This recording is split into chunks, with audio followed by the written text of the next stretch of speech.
I walked away without a word, using a throwaway because I'm still paranoid they'll find me somehow.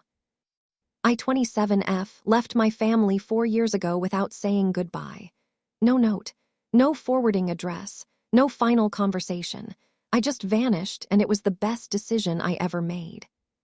I need to tell this story because I still get people, therapists, coworkers who somehow find out, even strangers on the internet, who say things like, "But they're your family," or "I'm sure they meant well," or "Have you considered their perspective?" So here's their perspective, and here's why I walked away. The golden child and the scapegoat.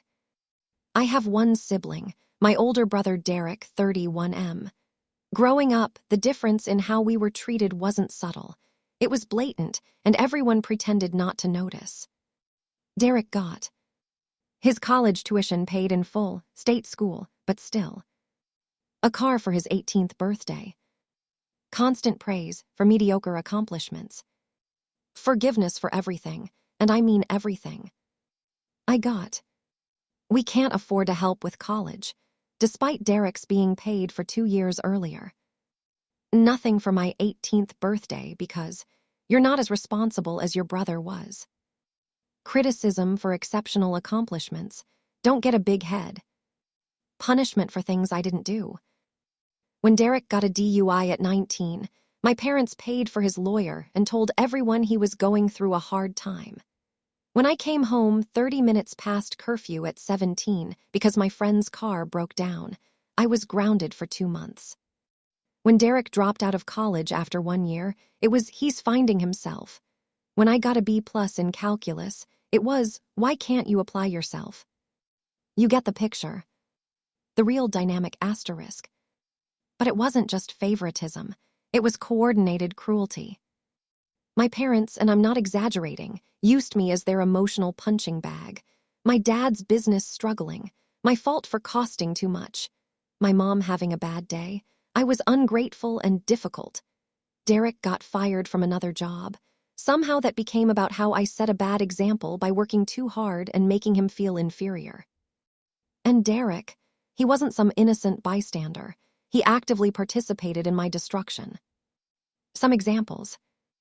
Age 14, Derek stole $200 from my mom's purse to buy weed.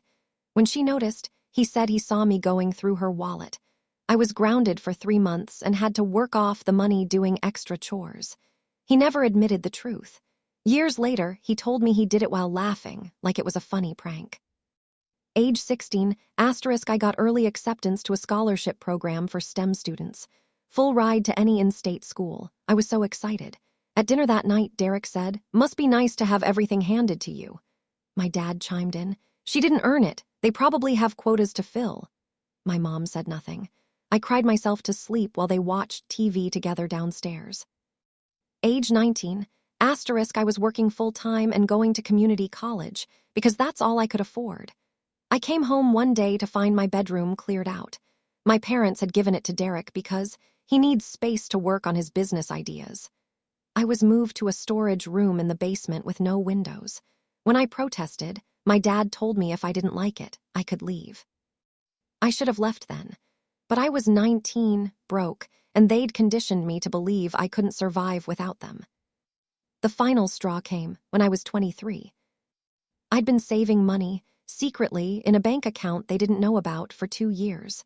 I was planning to move out, get my own place, start over. I had about $4,000 saved. I made the mistake of telling Derek, just Derek. I thought maybe, somewhere deep down, he actually cared about me. We'd been getting along better. He'd apologized for some of the stuff from when we were kids. I thought we were healing. 2 days later, I came home to an intervention. My parents, Derek and Derek's girlfriend, were sitting in the living room. My mom was crying. My dad looked furious. "We need to talk about your shopping addiction," my dad said. I didn't have a shopping addiction. I barely bought anything for myself. Turns out Derek had told them I'd confessed to him that I'd racked up thousands in credit card debt buying clothes and makeup, that I was hiding it from them, that I needed help. None of it was true. I tried to explain about the savings account, about how I was planning to move out. Derek interrupted. See, she's so addicted to spending that she's trying to lie her way out of it. She needs professional help. My mom, we love you, sweetheart, but this has to stop. We've made an appointment with a financial counselor, and we think you should move back home full-time so we can help you manage your money better. I was already living at home. What they meant was, we want total control. That's when I understood. This wasn't a misunderstanding. This was a trap. Derek had betrayed me again, but this time it was worse. He'd created a fake crisis to give them an excuse to control me completely. My dad finished with, "We're going to need access to your bank accounts, all of them, to make sure this doesn't happen again." I looked at Derek. He wouldn't meet my eyes. I said, "I don't have any debt. I have savings. I'm trying to move out." "My dad, the lies need to stop, now." That's when I knew I would never win. I would never be believed. I would never be free unless I disappeared. I went along with it. I apologized. I cried real tears, but not for the reasons they thought. I said I'd get help. I said I'd give them my bank information tomorrow after I called the bank to add them to the account. That night, I waited until everyone was asleep.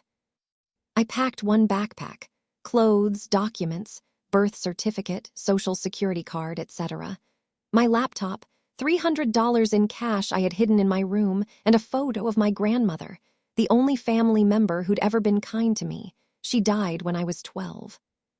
At 3 a.m., I walked out the front door. I'd already withdrawn the $4,000 from my secret account earlier that week, sensing something was wrong. It was in a cashier's check in my backpack. I took a Lyft to the bus station 2 towns over. I bought a ticket to Chicago. I'd never been, but it was big and far away. I left my phone in a McDonald's bathroom trash can. I disappeared. Chicago was overwhelming. I stayed in a youth hostel for 3 weeks while I found a room to rent. I worked at a Target, then added weekend shifts at a restaurant. I lived on $30 a week for food. But I was free. Nobody screamed at me. Nobody told me I was worthless. Nobody punished me for existing. The hardest part wasn't the poverty or the loneliness. It was deprogramming myself from 23 years of psychological abuse. I'd catch myself apologizing for everything. I'd panic if someone raised their voice. I'd assume any kindness was a trick. Therapy helped. I found a sliding scale clinic and saw a therapist who specialized in family trauma. She was the first person who ever said to me, "What they did to you was abuse. You were scapegoated." Having a word for it changed everything. I got better jobs, made friends, started taking classes at community college, met people who actually liked me, not a fake version of me, not a punching bag version, just me. I had my first birthday where someone, a coworker turned friend, actually remembered and brought cupcakes. I cried in the bathroom for 20 minutes. I went to a friend's family dinner and watched them laugh together, tease each other affectionately, support each other. I realized that's what normal looked like. That's what I'd been denied. They tried, of course.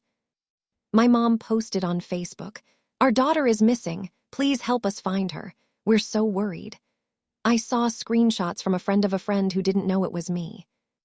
Derek posted, "My sister ran away because she's mentally ill and won't get help. If anyone knows where she is, please contact us. She's a danger to herself." They filed a missing persons report. The police found me. I was 24, an adult, not actually missing, and asked if I was safe. I said yes. I said I left voluntarily. I said I didn't want contact with my family. The officer looked at me for a long moment and said, "Okay, that's your right." They tried to get my extended family to guilt me into coming back. My aunt called me. I'd given her my new number, stupidly thinking she'd understand. She said, "Your mother is heartbroken. How can you be so cruel?" I said, "Did she tell you why I left?" She said you had a breakdown over nothing. Yeah, that sounds about right. I changed my number after that. I'm 27 now. I have an associate's degree and I'm working on my bachelor's. I have a decent job in tech support. I have a small apartment that's entirely mine.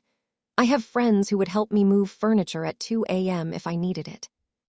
I haven't spoken to my parents or Derek in 4 years. Last month, Derek somehow found my LinkedIn. He sent me a message. Hey sis, I know it's been a long time. Mom and Dad really miss you. I miss you. I'm getting married next year and I really want you there. I know we had our issues, but family is family. Can we talk? I stared at that message for a week. Then I blocked him. Because here's the thing. Family is what abusers say to keep their victims trapped. It's a meaningless phrase designed to guilt you into accepting unacceptable treatment. Family should mean safety, support, love. What I had was a mom who enabled, a dad who raged, and a brother who actively sabotaged me for entertainment and personal gain. Why I'm posting this asterisk?